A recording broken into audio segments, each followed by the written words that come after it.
La industria aérea es fundamental para el desarrollo económico y social de México, al facilitar el flujo de personas, bienes, servicios y capital. En los primeros 8 meses del año, se transportaron vía aérea 66 millones de pasajeros, 7.3% más que en el mismo periodo de 2017, de los cuales 33,000 fueron en el segmento doméstico. El transporte de pasajeros creció 71% con relación a 2012, y las aerolíneas mexicanas que reinan el mercado son Aeroméxico, Volaris, Interjet y Viva Aerobús. Por su parte, el transporte de carga tuvo un aumento de 14.5% anual, trasladando 592,000 toneladas de carga vía aérea, segmento en el que las aerolíneas mexicanas luchan por tener una mayor participación, pues actualmente transportan el 42% de la carga total. Gracias, bienvenidos al espacio de expansión en ADN 40. Y hoy, como ven, vamos a hablar de un tema muy interesante que ha causado revuelo desde luego, y es la industria aeronáutica. Y para ello hemos invitado a Luis Gerardo Fonseca. Él es el director de la Dirección General de Aeronáutica Civil, una dependencia de la Secretaría de Comunicaciones y Transportes que básicamente lo que busca es que el sector aéreo tenga una mayor participación en el crecimiento de la economía y desde luego otorgar un transporte con seguridad, eficiencia y calidad. Pues una de las principales preguntas, ¿cómo está creciendo el tráfico aéreo comercial y de carga en México? ¿Cuáles son los retos que enfrenta principalmente? Fíjate que las aerolíneas están pasando, la aviación general mexicana está pasando por uno de los mejores momentos de su historia. Suponemos que la combinación del efecto que tuvo las reformas estructurales y el posicionamiento de México nuevamente como un destino muy atractivo y entre los primeros del mundo, hicieron sinergia con el potencial de crecimiento de las aerolíneas mexicanas, sobre todo las de bajo costo, para que estemos en uno de los mejores momentos. En los últimos 5 años se ha tenido un crecimiento de 59%. En pasajeros, en 5 años. Es el mayor crecimiento tenido en un quinquenio en toda la historia y el mayor en 25 años. Y en carga hemos tenido 32% de crecimiento. Las tasas de crecimiento que estamos teniendo en este año aún son superiores en 2 o 3 veces el Producto Interno Bruto. Entonces estamos ante un escenario de gran crecimiento, de diversificación, de nuevos destinos, de nuevas aerolíneas, en uno de los mejores momentos de la historia de nuestra aviación. Hablamos mucho de la llegada de pasajeros internacionales, pero de los nacionales y sobre todo lo que menciona de carga, ¿qué tanto es este volumen que se está dando precisamente? En el tema de los pasajeros, en México el número de pasajeros que se transporta a nivel nacional o doméstico, es decir, en vuelos dentro de ciudades del país e internacional, es prácticamente el mismo. 45, 50 millones de pasajeros en cada uno de esos dos sectores y los dos están creciendo al mismo ritmo. En el tema internacional están creciendo más las aerolíneas mexicanas por la introducción de las líneas de bajo costo, pero en las aerolíneas, en los vuelos domésticos también se están detonando nuevos vuelos con crecimiento en aeropuertos como Querétaro, como Mérida, como Culiacán, que tienen destinos regionales y satisfacen destinos regionales que antes no se tenían. En la carga, principalmente el crecimiento lo estamos teniendo en la carga internacional, con rutas muy importantes, con un gran volumen de tránsito de mercancías a los grandes hubs de las empresas cargueras, porque el comercio electrónico es uno de los principales detonadores de ese transporte de mercancías. Luego entonces, los que son las rutas a Memphis, a Los Ángeles, a Frankfurt, donde se encuentran los grandes hubs de DHL, de UPS, de las grandes empresas de mensajería y paquetería, son los que están detonando el crecimiento en carga aérea. Claro. ¿Cuál es este crecimiento? Se está dando desde luego por la mayor comercialización de productos, como bien señala, con los acuerdos que ha tenido México, evidentemente con el crecimiento del comercio con Estados Unidos. Pero ¿qué tanto ha crecido la infraestructura para poder atender precisamente a todas estas necesidades y este crecimiento de más de 50%? Y eso que comentas es muy importante porque todos estamos familiarizados con el tema de la saturación del Aeropuerto Internacional de la Ciudad de México, pero que mantiene una participación de cerca de la tercera parte en el transporte de pasajeros y del 55% en la carga. Enorme y muy importante, pero que se mantiene constante desde hace muchos años. ¿Eso qué quiere decir? Que el crecimiento también se está dando en el resto de la infraestructura aeroportuaria. Entonces, ¿eso a qué ha llevado? A que en esta administración los programas maestros de desarrollo de los grupos aeroportuarios han tenido que comprometer inversiones muy superiores a las que se realizaron en periodos anteriores para poder tener infraestructura que pueda atender esos crecimientos. De esa manera, en esta administración o en estos últimos 5 años, se han inaugurado inaugurado nuevas terminales, la Terminal 3, la Terminal 4, de Cancún 2 nuevas terminales, la Terminal Nueva de Acapulco, modernizaciones en Monterrey, en Tijuana con el Paso Express a San Diego, Mérida, Veracruz. Cerca de 28 aeropuertos concesionados han tenido ampliaciones importantes a fin de que toda la infraestructura aeroportuaria de nuestro país pueda dar servicios competitivos y eficientes a ese mayor demanda. Ahora, en el aeropuerto de la Ciudad de México están estas propuestas de que posiblemente habrá consulta y demás para ver si Santa Lucía, el aeropuerto militar, la base militar, y el aeropuerto internacional de la Ciudad de México, el Benito Juárez, puedan operar alternativamente. Actualmente pues tienen operaciones alternas por la parte militar y desde luego la comercial y de carga, pero ¿qué conflicto se genera el poder tener operaciones simultáneas comerciales en estos dos aeropuertos? El tema de la convivencia entre los aeropuertos de Santa Lucía y de la Ciudad de México es un tema aeronáutico y es un tema que se deriva también de la ubicación y de las características donde está la Ciudad de México. Aterrizar en un aeropuerto es un tema de precisión. No se trata de poder llegar y en una trayectoria descendente aterrizar poquito antes o poquito después. No, tiene que ser en el punto que permita que después de tocar tierra pueda desacelerar de manera segura la aeronave y en un ángulo de descenso que permita que los pasajeros pues, puedan tener de manera segura y confortable esa operación.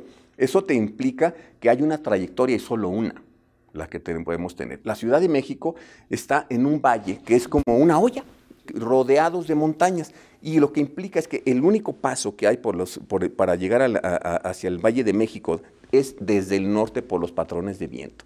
Entonces, la ruta que todos más o menos estamos familiarizados de que vienen por el norte las aeronaves, dan una vuelta, ¿no?, por el rumbo ahí de Chapultepec y toda esa parte para orientarse a la ciudad. Esa es la ruta que les permite aterrizar. Sí. El problema con Santa Lucía es que ellos sí, en la trayectoria que tiene, sí alcanzan a descender desde las montañas, pero es una trayectoria que se atraviesa con la que va a la Ciudad de México. Okay.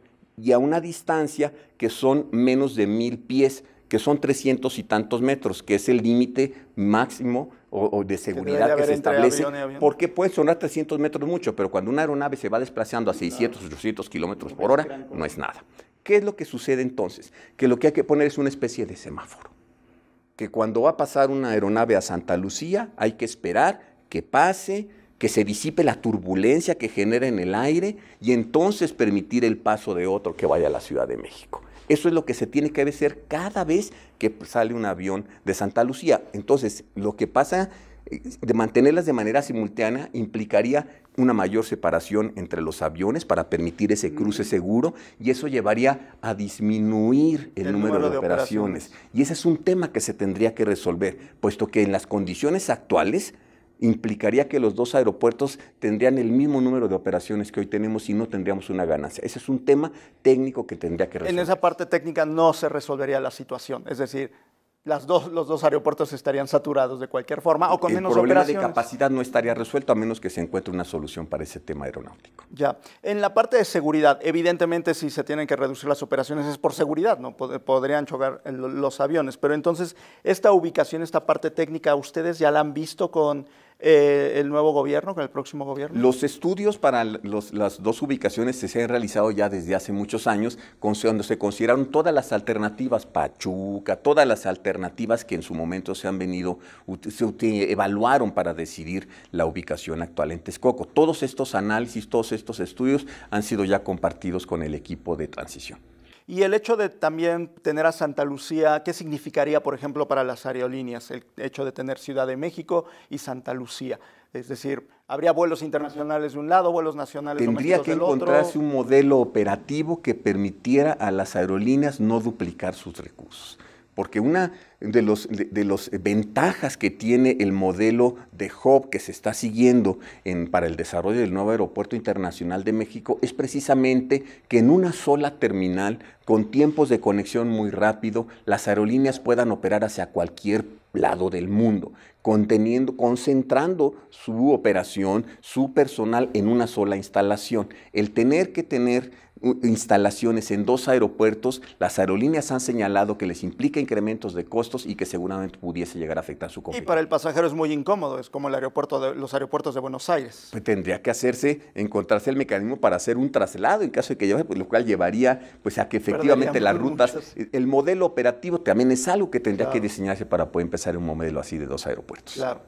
De la seguridad, evidentemente con mayores operaciones, etcétera, pues la seguridad supongo que tiene un gran reto. Y hemos visto en los últimos meses varios percances, 2 muy graves de aeronaves mexicanas. ¿Qué tanto se está haciendo y cómo se va a resolver en el futuro el hecho de que pues, se puede impedir estos accidentes que han sido pues, verdaderamente escandalosos? Sí, claro. Mira, las aerolíneas que son las directamente quienes prestan el servicio, todos los que participan en la industria e incluso las autoridades están en un esfuerzo permanente, no solo en México, a nivel mundial, por mejorar las condiciones de seguridad operacional en la aviación. En ese sentido, en México, la política se ha orientado en 3 pilares. El primero, la aeronave. Toda aeronave en México, para poder volar, debe contar con un certificado de matrícula vigente que establece quién es el dueño y cuáles son los servicios que puede prestar esa aeronave. Segundo, un certificado de aeronavegabilidad que se renueva cada 2 años, que garantiza que en el momento de la revisión haya elementos que certifiquen que esa nave está en condiciones de operar. Y tercero, su póliza de seguros. Lo anterior, independientemente de que todos los manuales de operación de las aerolíneas llevan a la verificación de las mismas, incluso lo que algunos de nosotros ya hemos visto, un piloto que tiene la obligación de inspeccionar la aeronave antes de efectuar un vuelo. Esa es una parte. Por otro, el tema de la tripulación. La tripulación, todos los que participan, no solo los pilotos y copilotos, sino las sobrecargos, el personal de tierra, el personal de mantenimiento, incluso el personal de capacitación, tiene que tener una certificación, tiene que tener una licencia expedida por la autoridad que acredita o que vigila que tenga las competencias necesarias para desarrollar la función y un certificado de aptitud psicofísica emitido por una autoridad competente que también diga que está en condiciones de poder llevar a cabo la operación. Y un tercer elemento, que es el más importante también, es el relativo a la operación. Se trata de que todas las operaciones de apoyo para un vuelo deben llevarse a cabo en condiciones que garantice la seguridad. Y en ese sentido, en México ya se llevaron a cabo 2 reformas legales muy importantes, una en el 2015 que señala la necesidad de que todos los operadores deben tener un sistema certificado conforme a estándares internacionales para detectar, mitigar y controlar los riesgos de la seguridad operacional. En ese sentido ya tenemos avances importantes, ya tenemos aerolíneas, talleres, taxis aéreos que están certificándose conforme a los estándares que establece la OASI, que establece la IATA, de tal manera que a nivel internacional todos los criterios están unificados y nuestros actores están yendo hacia allá. Todo eso ha dado como resultado que tengamos una mejor seguridad. Eso no quiere decir que esté exento de eventos como los que sucedieron desafortunadamente y que llevan de inmediato a tomar medidas, tanto de manera independiente de las causas del accidente, como las que se deriven de las causas que determinen en su momento los encargados de investigar los accidentes. Claro, tenemos un minuto nada más, lamentablemente. ¿Cuándo tendremos los resultados finalmente de estas investigaciones?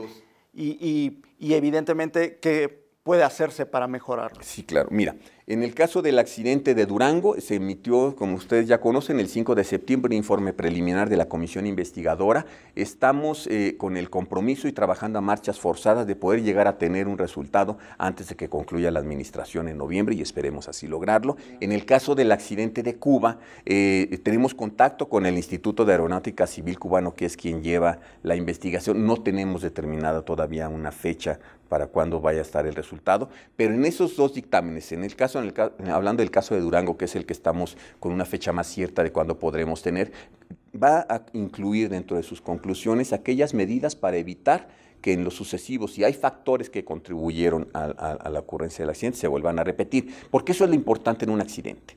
Tener medidas que nos ayuden a que en el futuro no sea, y que hoy, como hoy, aeronaves mejor construidas, tripulaciones mejor preparadas, y pasajeros con mayor conciencia de la seguridad lograron que en este caso no tuviéramos víctimas que lamentar en un accidente como este. Ingeniero, le agradezco muchísimo su participación. Al contrario, muchísimas gracias a ti. Y les agradecemos su presencia en Expansión en ADN 40. Los esperamos en otra ocasión. Recuerden suscribirse a nuestro newsletter de información todos los días en expansión.mx.